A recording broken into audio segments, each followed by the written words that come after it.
Welcome to Sasi media. இந்த வீடியோவில் நம்ம பேச போகிறது திவாகர் வீட்டுக்குள்ளே வந்துட்டாரு அப்படிங்கிறது எல்லாருக்குமே தெரியும். திவாகரை வந்து தொடர்ந்து பிக் பாஸ் வந்து 3 மணிக்கு மேலே எச்சரிச்சிருக்காராம். அதில் என்னென்னா வெளியில் நடந்த எல்லா விஷயத்தையும் வீட்டில் போட்டு உடச்சிட்டாரு. அதுக்கப்புறம் இந்த ரெட் கார்டு விஷயங்கள்லாம் தொடர்ந்து பேசும் பொழுது வியானா வந்து அவங்கள்ட்ட வந்து கொஞ்சம் தடுத்துருக்காங்க. அதுக்கப்புறமா அவர் தொடர்ந்து பேசும்போது தான் பிக் பாஸ் வந்து அவரை எச்சரிச்சிருக்காரு. இல்லை வெளில தூக்கி அடிச்சிருவோம் பார்த்துக்கோ அப்படிங்கிற மாதிரி. ஸோ அது என்னென்ன நடந்தது அப்படிங்கிறதும் திவாகர் வந்தனால என்னென்ன பிரச்சனைகள் வீட்டுக்குள்ளே வரப்போகுது அதோடு சேர்த்து கானா வினோத் வந்து நேற்று ஒரு சம்பவம் பண்ணியிருக்காரு, அரோரா ஒரு சம்பவம் பண்ணியிருக்காங்க. இது எல்லாத்தையுமே சேர்த்து வச்சு இந்த வீடியோவில் நம்ம பார்த்துடலாம். நீங்கள் இன்னும் நம்ம சேனலை சப்ஸ்கிரைப் பண்ணால் சப்ஸ்கிரைப் பண்ணிட்டு வீடியோக்கு லைக்கை போட்டுருங்க, ஹை பட்டனை தட்டி விட்டுருங்க. ஃபஸ்ட்டு எடுத்த உடனே நேற்று மிட் நைட்டில் என்ன ஆச்சு அப்படின்னா, வியானா வந்து எல்லார்ட்டையுமே போய் வம்பளக்கணும், எல்லாருமே டவுன் பண்ணணும் அப்படிங்கிற ஒரு முடிவில் வந்திருக்காங்க. ஒரே ஒருத்தரை தவிர, கானா வினோத்தை தவிர பாக்கி எல்லாரையுமே நம்ம டவுன் பண்ணி பார்க்கலாம் அப்படிங்கிற மாதிரி எல்லா வேலையும் பார்த்தாங்க. ஏன் கானா வினோத்துக்கிட்ட மட்டும் அவங்க அப்படி பண்ணலை, எனக்கு அந்த ஒரு கேள்வி வருது. ஏன்னா வீட்டுக்கு போகிறதுக்கு முன்னாடி வரைக்கும் கானா வினோத்துக்கிட்ட தான் பிரச்சனை பண்ணிகிட்டு இருந்தாங்க. ஆனால் வீட்டுக்கு திரும்ப உள்ளே வரும்பொழுது கானா வினோத்துக்கிட்ட மட்டும் அவர் நல்லா இருக்காரு அப்படிங்கிற மாதிரி விஷயத்த சொல்கிறதுக்கான காரணம் என்னன்னா, வெளியில் அவருக்கு இருக்கிற சப்போர்ட்டை தெரிஞ்சுக்கிட்டு அவர் மேலே கை வச்சா நமக்கு தான் பிரச்சனை, அவருடைய ஆதரவை நம்ம எப்படியாவது திருடிக்கலாம் அப்படிங்கிற ஒரு வேலையை தான் அவங்க பார்க்குறாங்க.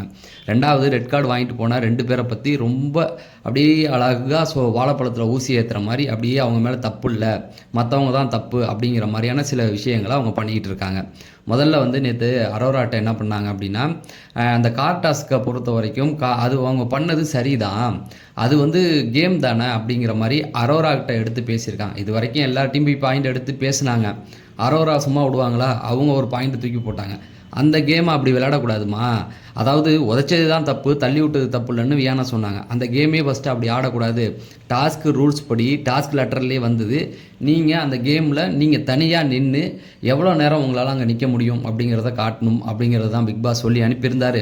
ஃபஸ்ட்டு சீசனில் இந்த அளவுக்கு நின்றுருக்காங்க அப்படிங்கிறது வரைக்கும் பாயிண்ட் எடுத்து பேசினோடனே ஆமாம் அப்படின்ற மாதிரி தப்பிச்சிட்டாங்க.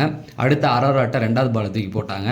அதாவது உன் ஃப்ரெண்டு ரியா வந்து உன்னை பற்றி வெளியில் இப்படிலாம் பேசுகிறா அப்படிலாம் பேசுகிறான்னும் போது, அவள் எனக்கு ஃப்ரெண்டு, நிறைய விஷயம் எனக்கு பண்ணிக்கிட்டு இருக்கா, வீட்டுக்குள்ளே வந்து நான் வரத்துக்கு என்னை பார்க்க வந்தா, ட்ரெஸ் அனுப்புகிறா, என் நாய்க்குட்டியை பார்த்துக்கிறா, எல்லாம் ஓகே, அவளுடைய வேலை ரிவ்யூ பண்ணுறது, அவள் வந்து நேர்மையாக பண்ணிக்கிட்டு இருக்கா. ஒருவேளை தப்பாக பண்ணாதான் நான் அவளை வந்து, அதாவது எனக்கு முட்டு கொடுத்தா தான் நான் வந்து அவளை தப்பாக நினைக்க தோணும், நானே வந்து அவள்கிட்ட சொல்லிட்டு தான் வந்து உன் வேலையை நீ பாரு மச்சான் அப்படின்னு நான் போய் பார்த்துக்கோனோன்னா அங்கேயே மூக்கு உடஞ்சிருச்சு, பாதி மூக்கை காணும். சரி, இந்த ஒரு கான்வர்சேஷன் போச்சா. அதுக்கப்புறம் திவ்யா கிட்ட போய் நல்லா பேசுகிற மாதிரி பேசிட்டு வெளியில் உங்களுக்கு ஒரு டீம் இருக்குது அப்படிங்கிறத சொல்கிறதுக்கு வராங்க. வந்து அவங்கள பயம்படுத்த தான் ட்ரை பண்ணுறாங்க.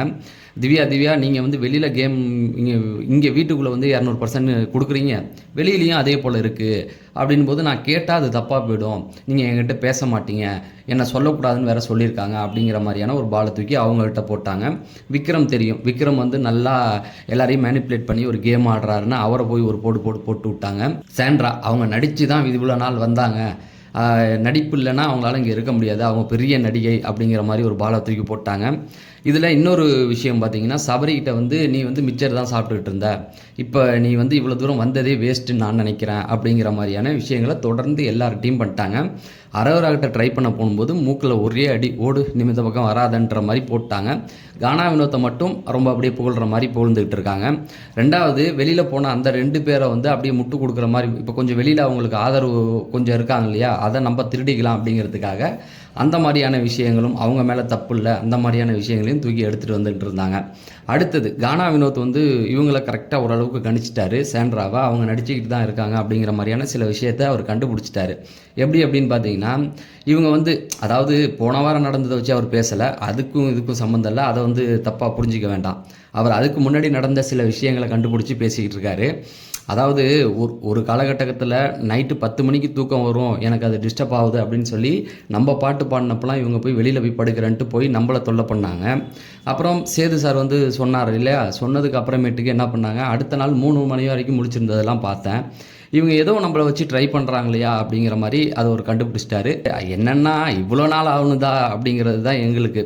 அதை ஃபஸ்ட்டு வாரம் அவங்க பண்ணும்போதே அது தெரிஞ்சு போச்சு. அடுத்த 2வது வாரம் வந்து அமித்துக்கிட்ட உட்காந்து பேசும்போதும் அதுக்கு தெரிஞ்சு போச்சு. பட் ஆனால் அவர் வந்து இப்போ தான் அது லேட்டராக கண்டுபிடிச்சிருக்காரு. பட் ஃபைனலுக்கு முன்னாடி கண்டுபிடிச்சாரு அப்படிங்கிறது தான். சரி, இந்த பக்கம் இன்னைக்கு பொறுத்த வரைக்கும் விக்ரம் என்ன ஒரு நிலைப்பாடு எடுக்க போகிறான்னு தெரியல. ஒருவேளை இவங்க வியானா பற்ற வச்ச நெருப்பில் அவர் மாட்டிக்கிட்டாரா அப்படிங்கிற மாதிரி தான் இருக்குது.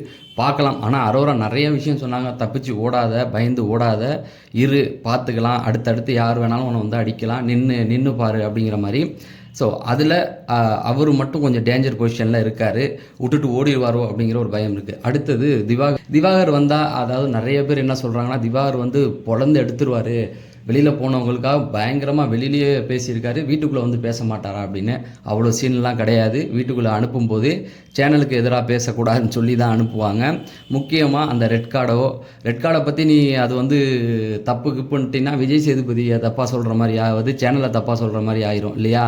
அதனால அதெல்லாம் பேசக்கூடாது அப்படிங்கிற ஒரு ஸ்ட்ரிக்ட்டான ஒரு விஷயத்த சொல்லிருவாங்க. 2வது வெளியில இருக்க சீக்ரெட்ட வந்து சொல்லக்கூடாது அப்படிங்கிற ஒரு சில விஷயங்கள அவர்ட்ட வந்து சொல்லி தான் அனுப்புவாங்க. ஒருவேளை அவர் வந்து அதை எடுத்துக்காம அதை எடுத்து பண்ணாருன்னா அவருக்கு தான் பேக் ஃபயரா அது முடியும் அப்படிங்கிறது தான். அப்ப அவர் வரது யாருக்கு பாதிப்பை கொடுக்கும் அப்படின்னா, வினோத்தை டார்கெட் பண்ணி அவர் வருவார். இப்போ வியானா வந்து 5 பேரை டார்கெட் பண்ணி அடிச்சிட்டாங்க. ஏதோ ஒரு விஷயத்தில் சொல்ல நினைக்கிறாங்க. இந்த பக்கம் பார்த்தீங்க அப்படின்னா கானா வினோத்தை மட்டும் எந்த ஒரு பிரச்சனையும் பண்ணாமல் இருக்காங்க. ஆனால் இவருக்கு பரம எதிரியாக இருக்கிறது, வாட்டர்மெலனுக்கு பரம எதிரியாக இருக்காது கானா வினோத்து தான். இப்போ வினோத் வந்து இவர் போகும்போது அழுதாரு. 2 நாள் அவர் மிஸ் பண்ணதெல்லாம் நம்மளால் பார்க்க முடியுது. ஆனால் இவர் வெளியில் வந்து என்ன பண்ணார் அப்படின்னா, தொடர்ந்து வந்து அவரை பற்றி தப்பாக தான் பேசிக்கிட்டு இருந்தார். இப்படி பார்க்கும்போது அவர் வந்து யாரை டார்கெட் பண்ணி வருவார்னா, வினோத்தை தான் டார்கெட் பண்ணி வருவார். அதில் எந்த ஒரு மாற்று கருத்துமே கிடையாது. வினோத்திட்ட வந்து தேவையில்லாத பேசி வம்பளத்து அவரை டென்ஷன் ஆக்கி விட்டு அவர் ஏதாவது ஒரு விஷயம் பண்ணார்னா அவருக்கு வந்து அது மைனஸாக போயிடும். ஏன்னா இருக்கிறது ஒரு வாரம் இப்போ கரெக்டாக தான் போயிட்டுருக்காரு, எந்த ஒரு பிரச்சனையும் இல்லை. ஆனால் வாட்டர்மெலன் அதை டார்கெட் பண்ணி தான் வருவார். அதுலேருந்து தன்னை அவர் காப்பாற்றிக்கிட்டாவே போதுமானது. தேவையில்லாமல் அவரை இக்னோர் பண்ணிடலாம் அப்படிங்கிறது தான். அவர்கிட்ட போய் தேவையில்லாமல் அவர் பேசுகிறதுக்கு இவர் இறங்கி பேசினார்னா அது கடைசியில் தேவையில்லாத வாக்குவாதமாக போய் முடியும் அப்படிங்கிறது தான். வாட்டர்மெலன் வந்து வெளியில் நிறைய இன்டர்வியூ கொடுத்ததில் சாண்ட்ரா நடிச்சுக்கிட்டு தான் இருக்காங்க. அவங்க வந்து ஃபிக்ஸ்லாம் வரல, ஒரு டாக்டராக நான் அதை கண்டுபிடிச்சிட்டேன் அப்படிங்கிற மாதிரிலாம் நிறைய இன்டர்வியூலாம் கொடுத்துருக்காரு. ஸோ அந்த ஒரு விஷயத்தை வந்து ட்ரை பண்ணுவாரா அப்படின்னு கேட்டால் கொஞ்சம் வாய்ப்புகள் இருக்குது. ஏன்னா வாயை வச்சுட்டு அவரால் சும்மா கண்ட்ரோல் பண்ணி இருக்க முடியாது. ரெட் கார்டு பார்த்துனது அந்த பழைய விஷயங்களை அவர் பேசாமல் இருந்தாலும் சாண்ட்ரா கிட்ட ஏதாவது ஒரு சில விஷயங்களை அவர் பண்ண ட்ரை பண்ணுவார். அட்லீஸ்ட் இந்த விஷயம் இல்லைனா கூட அது முந்தின வாரம் நீங்கள் நடிச்சிங்க, அதுக்கு முந்தின வாரம் அப்படி பண்ணீங்க இப்படி பண்ணீங்கன்னு ஏதாவது ஒரு சில கேள்விகள் அவங்கள கேட்குறதுக்கு நிறைய வாய்ப்புகள் இருக்குது. எனக்கு என்னன்னா, பிரஜனை எப்போ உள்ளே விடுவீங்க அப்படிங்கிற மாதிரி தான் நான் எதிர்பார்த்துக்கிட்டு இருக்கேன். ஏன்னா அவர் ஒரு விஷயத்தை தெளிவாக சொன்னார். இந்த சீசனில் 4 பேர் பிஆர் டீம் வச்சுட்டு போயிருக்காங்க. அந்த பிஆர் டீம் வந்து ஒரே ஆள் தான், 4 பேர் ஒரே ஆளுக்கு கீழே தான் வச்சுட்டு போயிருக்காங்க. அந்த அந்த ஆஃபீஸ் எங்கே இருக்குன்னா டி நகரில் இருக்குது அப்படிங்கிறதையும், அந்த ஆஃபீஸோடைய அது எந்த இடத்துல செகண்ட் ஃப்ளோர்லேயும் எங்கேயும் இருக்குது அப்படிங்கிற மாதிரி நிறைய விஷயங்களை பேசிட்டு போயிருக்காரு, இன்டர்வியூவில் கொடுத்துருக்காரு. ஸோ நான் அதை தான் எதிர்பார்த்துக்கிட்டு இருக்கேன். அந்த 4 பேர் யாருன்னு வந்து சொல்லுவாரா இல்லையா அப்படிங்கிறது தான் எனக்கு இருக்கிற ஒரு விஷயம். பட் நம்ம தெரிஞ்சுக்கணும் இல்லையா, நம்ம பாட்டுக்கு இங்கே ஒருத்தவங்க பேசுகிறாங்க அங்கே ஒருத்தவங்க பேசுகிறாங்க அதெல்லாம் வச்சு முடிவு பண்ண முடியாது. ஏன்னா ஒரு இன்டர்வியூவில் பேசியிருக்காருன்னா ஆதாரம் இல்லாமல் பேச மாட்டார். ஏன்னா ஜோ மைக்கேலுமே அதை வந்து கன்ஃபார்ம் பண்ணார். அந்த 4 பேர் யார் அப்படிங்கிறத அவர் சொல்லுவாரா அப்படிங்கிறது தான் எனக்கு இருக்கிறது. 2வது வாட்டர்மெலன் இருந்தார்னா கண்டிப்பாக ஒரு பெரிய ஃபைட் ஒன்று இருக்கிறதுக்கு வாய்ப்பு இருக்குது. ஃபைட்டுன்னா வாய் வார்த்தையாக போகிறதுக்கு வாய்ப்புகள் இருக்குது. பட் வந்ததுலேருந்து வியானா வந்து இவங்கள தான் டார்கெட் பண்ணுறாங்க, சாண்ட்ராவை தான் நிறைய நடிக்கிறாங்கன்னு.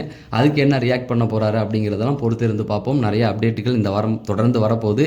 என்னை கேட்டால் அடுத்த வாரம் ஃபினாலே வீக் மாதிரி இருக்க போகிறதில்ல. எல்லாம் வீட்டுக்குள்ளே வரவெல்லாம் வந்து ஒவ்வொருத்தவங்கள டார்கெட் பண்ணி அடிக்கிறதுக்கு தான் வந்துகிட்டு இருக்கான்றது நல்லாவே தெரியுது. பார்ப்போம் அப்படிங்கிறத சொல்லி நான் விடைபெறேன். நன்றி, வணக்கம்.